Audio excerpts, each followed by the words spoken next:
S'il vous plaît, ne faites pas ça. Aidez-moi. On appelle la sorcière. On dit qu'elle a volé tout l'amour et l'affection que leurs parents leur donnent. Nous devons la tuer, déclara Bella. Enterrons-la vivante, ajouta Cécile. Elle la détestait tant qu'elles étaient prêtes à tout pour s'en débarrasser. Mais elles ignoraient que cet enfant n'était pas ordinaire. Leur décision allait ébranler le royaume. Revenons au commencement de toute cette histoire. Mais avant de commencer, abonnez-vous, likez et commentez. Cela m'encourage beaucoup. Profitez bien de l'histoire. Le soleil était brûlant dans le village de Bicoque. Il faisait si chaud que la terre rouge se craquelait. Dans une petite maison vivaient Monsieur Umaru et son épouse Nana. Ils avaient 3 filles et Monsieur Umaru désirait ardemment un fils. Un jour, Nana se rendit à la rivière. Elle s'agenouilla, pleurant et suppliant le cours d'eau de lui accorder un garçon. La déesse de la rivière lui apparut. Elle lui annonça qu'elle mettrait au monde un enfant spécial qui changerait sa famille à jamais. 9 mois plus tard, elle donna naissance à une fille prénommée Fanny. Fanny était un miracle. À sa naissance, elle n'était pas comme les autres enfants.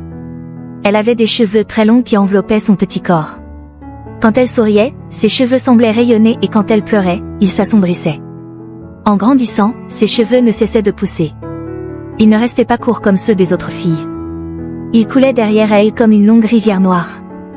Lorsque Fanny se rendait au marché, les anciens s'arrêtaient pour la regarder. « Regardez ses cheveux », disait-il. Les oricales l'ont bénie. Mais au sein de sa propre maison, Fanny n'était pas un miracle. Elle était une cible. Fanny avait 3 grandes sœurs, Mine, Cécile et Bella. Ce n'étaient pas des filles laides, mais leur cœur était fait de bois sec, attendant seulement une étincelle de jalousie pour s'enflammer. Elles détestaient Fanny. Un matin, les sœurs se rendirent à la rivière pour chercher de l'eau. Fanny les accompagnait. Elle portait une lourde jarre sur la tête, mais elle marchait comme une reine. Ses longs cheveux étaient enveloppés dans un beau tissu. « Regardez-la », chuchota Minka aux autres. « Elle se croit tellement spéciale, elle ne lave même pas les sols comme nous. » Mère a trop peur que Fanny trébuche sur ses longs cheveux. « C'est injuste », dit Cécile, les yeux pleins de colère. « Tous les garçons du village lui apportent des cadeaux. Je suis l'aînée. C'est à moi qu'il devrait en offrir. » Bella, la plus jeune des 3, était la plus méchante. Mère et père l'aiment plus. Il lui donne le plus gros morceau de viande dans la soupe. Il lui donne la meilleure place pour dormir. Elle nous vole nos vies. Il faut la faire partir. Fanny se sentait mal dans la maison. Elle essayait d'être extrêmement gentille. Elle faisait le travail de ses sœurs, leur donnait ses jolis colliers, mais plus elle était gentille, plus elle la détestait. Un après-midi, le soleil était si ardent que même les lézards s'étaient endormis sous les pierres. Le père de Fanny était au champ, sa mère au marché. Les 3 sœurs allèrent trouver Fanny. « Fanny », dit Minka. Sa voix avait l'air douce comme le sucre, mais c'était un mensonge. « Nous sommes allés dans la broussière. Nous avons trouvé un endroit secret avec de grandes fleurs rouges. Nous avons pensé que tu pourrais les mettre dans tes cheveux pour être jolie pour mère. » Les yeux de Fanny s'illuminèrent. Elle adorait les fleurs. « Vraiment ? Vous avez trouvé des fleurs pour moi ? » « Oui, » dit Bella, tenant un panier. « Mais il faut y aller maintenant avant que le soleil ne se couche et que la forêt ne devienne sombre. » Fanny les accompagna. Elles s'éloignèrent du village, dépassèrent les chèvres et les maisons. Bientôt, la forêt devint dense. Les arbres étaient hauts, les feuilles partout. L'air sentait la terre humide. Fanny eut un peu peur. « C'est très loin », murmura-t-elle, tenant ses longs cheveux serrés pour qu'ils ne s'accrochent pas aux épines. Plus que quelques pas, rit Cécile, mais son rire semblait un aboiement méchant. Elles arrivèrent dans une clairière avec de l'herbe verte et jaune. Au milieu, il y avait un grand trou. Un trou profond. Les sœurs l'avaient creusé en secret pendant 3 jours. Elles avaient travaillé dur parce qu'elles détestaient Fanny. Le trou était sombre et froid. « Où sont les fleurs ?» demanda Fanny en se penchant pour regarder. Les 3 sœurs s'arrêtèrent. Elles se tournèrent. Leur visage n'était plus doux. Leurs yeux étaient rouges de colère. « Il n'y a pas de fleurs », hurla Minka. Elle tendit la main et attrapa les longs et beaux cheveux de Fanny. Fanny cria. « Tu te prends pour une reine ?» cria Bella en poussant l'épaule de Fanny. « Voyons à quel point tu es jolie quand tu es coincée dans la terre. »« S'il vous plaît » pleura Fanny, les larmes coulant sur son visage. « Mes sœurs, pourquoi vous faites cela ? Je n'ai rien fait de mal. »« Tu crois ? Tu nous voles nos vies » dit Cécile. Les 3 sœurs posèrent leurs mains sur Fanny. Elles poussèrent de toute leur force. Fanny hurla en tombant dans le noir. Elle toucha le fond avec un bruit sourd. Cela fit très mal. Elle leva les yeux et vit ses sœurs. Elles attrapaient de grosses branches et des buissons. Elles les jetèrent par-dessus le trou pour le dissimuler. « Adieu !» cria Minka vers le bas. « Maintenant le village t'oubliera. » Elles retournèrent au village, racontant en pleurant à tous ceux qui voulaient les écouter qu'un tigre les avait attaquées dans la brousse et que parce qu'elle avait les cheveux trop longs, elle n'avait pas pu courir assez vite, alors le tigre l'avait attrapée et mangée. Leurs parents faillirent perdre la raison à cette nouvelle. Dans la brousse, la lumière disparut. Ce fut l'obscurité totale. Fanny gisait dans la boue. Ses beaux cheveux étaient en désordre et sales. Elle pleura sans cesse.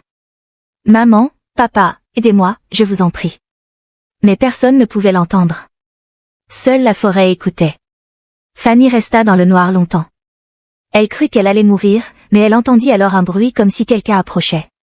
Fanny se recula contre la paroi en sursaut. Elle tremblait. « Qui est là ?» demanda-t-elle. « Est-ce un fantôme ?» Un grondement bas retentit. Cela ressemblait à un grognement. Puis cela devint un soupir. « Qui est là en bas ?» dit une voix. Fanny se figea. La voix était grave et râpeuse comme deux pierres frottées l'une contre l'autre. Mais elle parlait sa langue. « Je m'appelle Fanny. »« Aidez-moi, je vous en prie » cria Fanny. « Attends, je vais te sortir de là » dit la voix. Fanny poussa un cri lorsqu'elle vit à qui elle avait parlé. Un grand singe, fort et puissant. Il avait une fourrure couleur charbon, mais ses yeux n'étaient pas ceux d'un animal. C'étaient les yeux d'une personne très triste. « Un singe qui parle ?» demanda Fanny d'une voix tremblante. Le singe la regarda. Il regarda ses longs cheveux sales. Il eut pitié d'elle. Fanny tremblait de peur. Son cœur battait comme un petit tambour. Elle fixa le grand singe. Il avait de longs bras et un visage très triste. « Tu vas me manger ?» demanda Fanny d'une toute petite voix. Le singe secoua la tête. « Non » dit-il. Sa voix était râpeuse comme du sable. « Je ne suis pas un monstre. » Le singe descendit dans le trou. Il était très fort. Il agrippa les parois avec ses grandes mains. Il dit à Fanny de grimper sur son dos et de se tenir bien. Fanny enlaça son cou poilu et enfouit son visage dans son dos. Il grimpa encore et encore, sautant par-dessus les ronces que les méchantes sœurs avaient jetées. Une fois sortie, la forêt était sombre et effrayante. Les arbres ressemblaient à des mains géantes tentant de les saisir. « Je ne peux pas rentrer chez moi » pleura Fanny. « Mes sœurs me tueront. »« Tu veux dire que tes propres sœurs t'ont fait cela ?» demanda le singe. Le singe la regarda. Il vit comme elle était belle, même avec de la boue sur le visage. « J'ai un endroit, » dit-il. « C'est une haute tour en pierre. Personne n'y va. Tu pourras te cacher. » Ils marchèrent longtemps.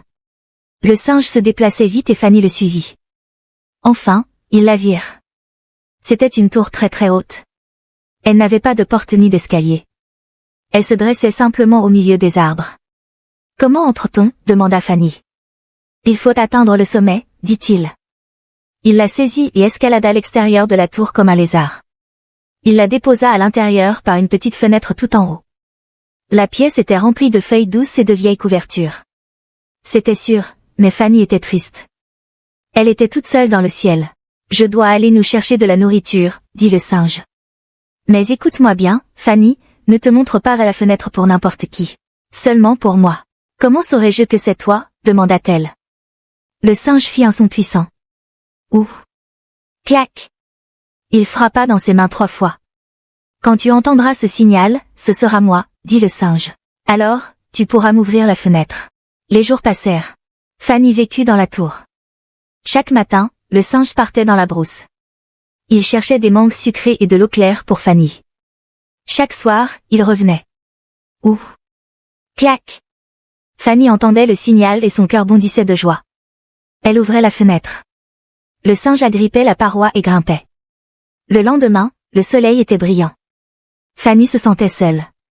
Alors, elle se mit à chanter doucement une chanson que sa mère lui chantait autrefois. Sa voix s'échappa par la fenêtre et descendit jusqu'au sol de la forêt. Soudain, elle entendit des voix énervées. « Je te dis que je l'ai entendu » cria une voix brusque et coupante. C'était Bella, la plus jeune sœur. Fanny se figea. Elle rampa jusqu'à la fenêtre et regarda en bas à travers les feuilles. Ses 3 sœurs se tenaient juste au pied de la tour. Fanny est morte, Bella. Le tigre l'a mangée, tu te souviens, dit une autre, mais elle avait l'air nerveuse. Elle regarda la tour. Cet endroit est étrange. Partons. Non, dit Bella, j'ai entendu une chanson. Cela ressemblait tout à fait à cette fille. Le cœur de Fanny battait à tout rompre contre ses côtes. Elle fit accidentellement tomber une petite pierre du rebord de la fenêtre. Quinque. Elle atterrit juste près du pied de Cécile. Les sœurs levèrent les yeux.